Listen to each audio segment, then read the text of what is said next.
Hello friends, Ram Ram. कैसे हो आप सभी? उम्मीद करता हूं कि आप लोग अच्छे होंगे। आज मैं बात करने वाला हूं सीआईएसएफ ट्रेड्समैन जो 1161 भर्ती है, जिसमें आप लोग फॉर्म भर दिए होंगे। उसमें बहुत सारे जो डाउट है, जैसे कि फिजिकल है तो कैसे फिजिकल होगा, कब फिजिकल होगा, उसमें कैसे पास करेंगे, उसमें ट्रेड टेस्ट होगा, डॉक्यूमेंट वेरिफिकेशन होगा, उसमें क्या क्या चीज़ पर ध्यान देना है, दौड़ का तैयारी कैसे करें, रनिंग कैसे किया जाता है, और इसमें क्या क्या उसमें इवेंट कराया जाएगा, पीईटी पीएसटी, इन सब सारी जो भी टॉपिक है उसको लेकर एक वीडियो बनाया हूँ। तो वीडियो को लास्ट तक बने रहें ताकि आपको पूरा डाउट क्लियर हो सके, इसमें क्या क्या ज़रूरत होता है और क्या क्या कराया जाएगा।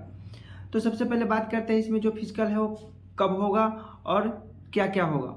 फिजिकल, जैसा कि मैं पिछले वीडियो में बता चुका हूँ, फिजिकल फॉर्म भरने के 2 से ढाई महीना के अंदर आपसे फिजिकल ले लिया जाएगा। और फिजिकल में जो भी दस्तावेज लगते हैं उसमें डॉक्यूमेंट वेरिफिकेशन होता है, तो सारे दस्तावेज के बारे में बता दिया हूँ। आप पिछला वीडियो देख सकते हैं, उसमें सारा डाउट क्लियर हो जाएगा। इसमें मैं बताऊँगा कि क्या क्या चीज़ में आपको फेल कर सकता है।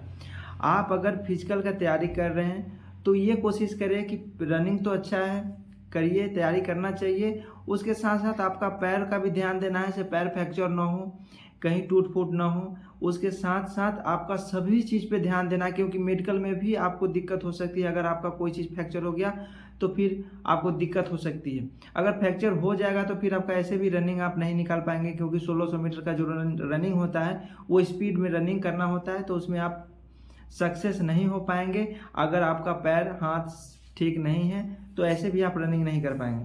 तो अपना रनिंग के साथ साथ अपना शरीर का रख रखाव और शरीर पर ध्यान देना पड़ेगा आपको। और ये हो गया इसमें रनिंग, तो आपको ग्राउंड में कराया जाएगा। बहुत पहले जो होता था रनिंग रोड पे भी कराया जाता था और ग्राउंड में भी कराया जाता। जिस कैंप में ग्राउंड का व्यवस्था है, जो अच्छा ट्रैक बना हुआ है, तो ग्राउंड पर भी होता था। और बहुत सारे कैंप में अंदर में ही रोड बना हुआ आता था, पक्का रोड होता था, उस पर रनिंग किया जाता था। लेकिन इस बार ऐसा चल रहा है, पता चल रहा है आपको ग्राउंड में रनिंग किया जाएगा, जो पैर में चिप लगा करके किया जाएगा। जो आप जितना राउंड आप दौड़ोगे उतना ऑटोमेटिक काउंट किया जाएगा उस चिप के जरिए। तो इसमें आपको चिप लगाया जाएगा पैर में, और रनिंग जो होगा वो ग्राउंड में होगा। ये हो गया 1600 मीटर का जो रनिंग है वो ग्राउंड में कराया जाएगा। 6.5 मिनट का समय दिया जाएगा, लेकिन 6.5 मिनट आप लेकर न चले, 6 मिनट लेकर चले कि 6 मिनट में आपका दौड़ कंप्लीट। अगर आप अपने नज़दीकी किसी ग्राउंड में अगर 6 मिनट में पूरा करते हैं तो फिर आपका पक्का सिलेक्शन जो रनिंग में है आप ज़रूर पास होंगे। तो ये हो गया रनिंग। उसके बाद होता है आपका जो पीईटी पीएसटी है, तो उसमें आपको शरीर का भी नाप तोल होता है। तो आपको ये पहला तो रनिंग में सबसे ज़्यादा जो फेल होता है वो रनिंग में होता है। तो रनिंग में अपना दौड़ बनाइए। अभी आपके पास 2 से ढाई महीने का समय है, फॉर्म आप भर ही दिए होंगे, तो आप रनिंग का तैयारी करिए और अच्छा से रनिंग। आप जो समय दिया गया है 6.5 मिनट, तो 6 मिनट में आप कोशिश करिए से मैं रनिंग पूरा कर सकूं। उसके बाद होता है हाइट में। तो हाइट जो होता है मेल का जो जनरल है, जो नॉर्मल है 170 सेंटीमीटर, 170 सेंटीमीटर हाइट होना चाहिए। एससी एसटी का अलग से छूट दिया जाता है, लेकिन जो नॉर्मल है 170 सेंटीमीटर हाइट होना चाहिए मेल के लिए। और फीमेल के लिए 157 सेंटीमीटर। ये जो भर्ती है मेल और फीमेल दोनों के लिए है। तो मेल और फीमेल दोनों में जो हाइट है, मेल का 170 और फीमेल का 157 सेंटीमीटर होना चाहिए। उसके बाद होता है चेस्ट। चेस्ट में भी बहुत से कैंडिडेट को फेल कर दिया जाता है, क्योंकि बहुत से ऐसे कैंडिडेट होते हैं जो रनिंग पर ही ज़्यादा ध्यान देते हैं, चेस्ट पर ध्यान नहीं देते। तो आप रनिंग के साथ साथ एक तो अपना शरीर का, पैर का ध्यान दीजिए, से पैर कहीं फ्रैक्चर ना हो जाए। कहीं अगर आप रनिंग कर रहे हैं उस ट्रैक का पहले से जांच कर लें से उसमें गड्ढा उड्ढा है नहीं, उसको अगर गड्ढा है तो उसको बराबर कर दें, ताकि आपका पैर अगर किसी कारणवश उसमें पड़े तो फ्रैक्चर ना हो।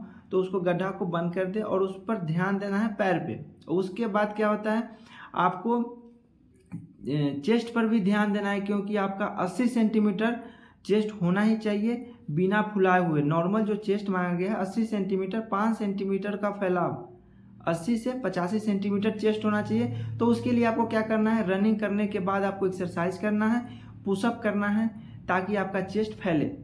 और खान पीन पर भी ध्यान आपको देना होगा, जैसे कि आपको चना, गुड़ खाना है, दूध, केला, ऐसे आहार पौष्टिक लेना है, जिससे आपका शरीर में जो भी आप रनिंग करके एक्सरसाइज करके आपका एनर्जी वेस्ट हो गया है वो फिर आपका एनर्जी बन जाए, ताकि आपको फिर अगले दिन के लिए आप जो प्रैक्टिस करने जाओगे तो उसमें आपको दिक्कत ना हो, कमजोरी ना हो। तो इसके लिए आपको खान पान पर भी ध्यान देना होगा।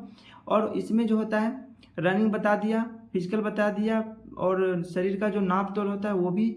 ये सब चीज़ पर अगर आपका जो फोकस अगर आप करते हैं तो फिर आपको दिक्कत नहीं होगी। उसके बाद होता है एज आपका 18 से 23 साल है, तो इसमें तो आप एलिजिबल हैं ही, इसके लिए तो आप पहले से ही फॉर्म भर दिए हैं। उसके बाद बात करते हैं इसमें जो आपका अगर ये आपका फिजिकल आप कंप्लीट कर दिए तो डॉक्यूमेंट वेरिफिकेशन होगा। जो डॉक्यूमेंट क्या क्या लगेगा मैं पहले ही बता चुका हूँ और अभी फिर बता रहा हूँ। इसमें जो है जाति प्रमाण पत्र लगेगा। जो जाति प्रमाण पत्र आपका लगेगा वो सेंट्रल का होना चाहिए। उसके बाद मूल निवास प्रमाण पत्र होना चाहिए। जैसे आप बिहार से फॉर्म भर रहे हैं तो बिहार का मूल निवास प्रमाण पत्र आपको होना चाहिए, ताकि आपको डॉक्यूमेंट वेरिफिकेशन में दिक्कत ना हो।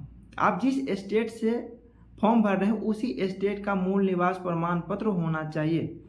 उसके बाद आधार कार्ड होना चाहिए। जैसे आइडेंटिटी कार्ड हो गया तो आधार कार्ड, वोटर आई कार्ड, चाहे ड्राइविंग लाइसेंस कोई भी होना चाहिए। उसके बाद 6 फोटो कम से कम, आप ऐसे 10 रख सकते हैं, फोटो होना चाहिए। उसके बाद होता है इसमें जो 10वीं का मार्कशीट होना चाहिए, और इसमें जो होता है एडमिट कार्ड होना चाहिए। जिस एडमिट कार्ड को लेकर के आपको इन करने का जो एंट्री होता है उसमें आप एडमिट कार्ड दिखाओगे तभी आपको इन किया जाएगा। किसी भी CISF जो कैंप होगा कहीं भी, तो वहाँ पे आपको एडमिट कार्ड बहुत ही ज़रूरी होता है, वो ले जाना ही पड़ेगा। अगर किसी कारणवश भूल गए तो फिर उसमें आपको एंट्री ही नहीं करने देगा। तो एडमिट कार्ड का भी ध्यान रखें। से एडमिट कार्ड मेरे पास है तो उसमें फिर दिक्कत नहीं होगा एंट्री करने में। तो ये हो गया इसका जो भी प्रोसेस है, इतना है। और इसमें आपको भी ट्रेड टेस्ट के लिए भी आपको ट्रेड टेस्ट लिया जाएगा। तो बहुत सारे ट्रेड है, अलग अलग ट्रेड है, अलग अलग ट्रेड टेस्ट लिया जाएगा। मौखिक रूप से प्रैक्टिकल भी कराया जाएगा। ज़्यादातर जो क्वेश्चन पूछा जाता है मौखिक रूप से, इसे प्रैक्टिकल बहुत ही कम कराया जाता है। ज़्यादातर मौखिक रूप से आपसे क्वेश्चन पूछा जाएगा, उसमें आपको जवाब देना है। और इसमें जो होता है नंबर अलग से नहीं दिया जाता है, इसमें सिर्फ पास करना होता है। तो इसका जो नंबर होता है आपको सिर्फ पासिंग मार्क्स के लिए है, इसका कहीं ऐड नहीं होता है, कहीं जोड़ा नहीं जाता है। तो ये हो गया इसमें ट्रेड टेस्ट। टेस्ट नॉर्मल होता है, आप आराम से पास कर सकते हैं इसके बारे में अगर आपको जानकारी है तो। और इसमें जो होता है ट्रेड टेस्ट के बाद आपका रिटन होगा, रिटन के बाद मेडिकल होगा। और इसका ये जो प्रोसेस है, इतना ही प्रोसेस है। इसके अगर आप क्वालिफाई कर जाते हैं तो फिर आपको मेरिट आएगा, मेरिट में आपका नाम आता है तो फिर आपको सिलेक्शन किया जाएगा। लेकिन इस बार जो है जो 1161 वैकेंसी आया है तो 2 गुना को सिलेक्ट किया जाएगा। जो मेडिकल में आएंगे 1161 का 2 गुना आएंगे मेडिकल में। उसके बाद फिर कटअप जाएगा, मेडिकल के बाद फिर कटअप, 2 बार कटअप इसमें लगेगा, जिसमें बहुत ही हाई कटअप होगा। तो आप ज़्यादा से ज़्यादा कोशिश करें। जो एग्ज़ाम होगा आपका 100 क्वेश्चन का जो एग्ज़ाम होता है उसमें 80 प्लस नंबर लाने का आप कोशिश करें, ताकि आपको सिलेक्शन में कोई दिक्कत ना हो। और सैलरी का बात करूं तो इसमें जो सैलरी है बहुत अच्छी सैलरी है। 21,700 से शुरू होती है, 69,100 बेसिक पे इसका है। 69,100 तक इसका बेसिक पे जाता है। और इसमें आपका जो भर्ती है 2025 में, इसका भर्ती आपका होते होते ट्रेनिंग को लेकर के 2026 हो जाएगा। तो उसमें आपका जो है 8वां वेतन भी लगने वाला है। तो सैलरी आपका 50,000 प्लस सैलरी बनेगी जब आप भर्ती होते हैं। ट्रेनिंग ख़त्म होने के बाद जब आप कोई भी बटालियन आपको जब बताया जाएगा कि आप इस बटालियन में जाएंगे, आप बटालियन में जब जाओगे तो उस समय आपका शुरुआत सैलरी जो होगा 50,000 प्लस सैलरी उसमें बनेगी, क्योंकि 8वां वेतन 2026 से लागू होने वाली है। तो इसमें सैलरी जो है बहुत ही अच्छी होने वाली है। ये ना सोचे कि ट्रेड्समैन है तो इसमें सैलरी कम होगी, ऐसा कुछ नहीं है। ट्रेड्समैन हो या जीडी का जवान हो, सभी का सैलरी सेम होती है। अगर साथ में भर्ती होता है एक जीडी का जवान, साथ में अगर भर्ती होता है एक ट्रेड्समैन, तो दोनों का सैलरी सेम होती है। ये था CISF ट्रेड्समैन में कैसे फिजिकल का तैयारी करें, क्या क्या चीज़ पर ध्यान देना होता है, क्या क्या चीज़ में आपको फेल कर सकता है। तो नॉर्मल जो जानकारी जो हमको लगा से ये जानकारी आपको बताना चाहिए वो मैं आपको बता दिया। वीडियो कैसा लगा कमेंट में जरूर बताइए। अच्छा लगे तो वीडियो को लाइक करें, ज़्यादा से ज़्यादा शेयर करें। चैनल पर नए हैं तो चैनल को जरूर सब्सक्राइब करें।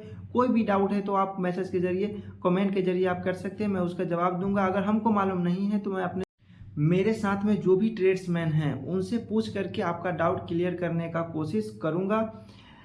अगर आप चैनल पे नए हैं तो चैनल को ज़रूर सब्सक्राइब करें, वीडियो को लाइक करें, अपने दोस्तों को पास वीडियो को ज़रूर शेयर करें। अगर हमसे इसमें कुछ भी अगर छूट गया हो तो कमेंट के ज़रिए ज़रूर बताएं, ताकि मैं आपको फिर से वो जानकारी आपको दे सकूं। तब तक के लिए जय हिंद, जय भारत।